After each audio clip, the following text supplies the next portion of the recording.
திருமந்திரம் பாயிரம் பாடல் 97 தாழ்வு தொழுகையின் ஆற்றல்.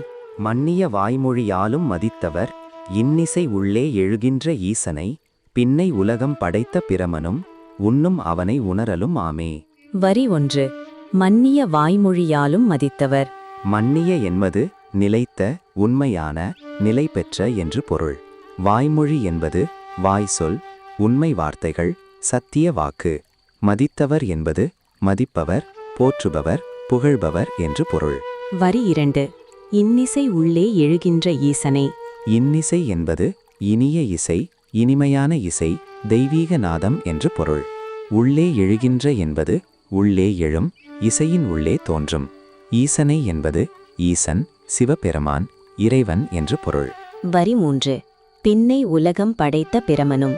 பின்னை என்பது பின்னர் அதன் பின் சிவனுக்கு பின் என்று பொருள். உலகம் படைத்த என்பது உலகை படைத்த உலகை சிருஷ்டித்த. பிரம்மனும் என்பது பிரம்மா கூட படைப்பு கடவுள் பிரம்மாவும் என்று பொருள். வரி 4. உண்ணும் அவனை உணரலும் ஆமே. உண்ணும் என்பது தியானிக்கும் நினைக்கும் தேடும் என்று பொருள்.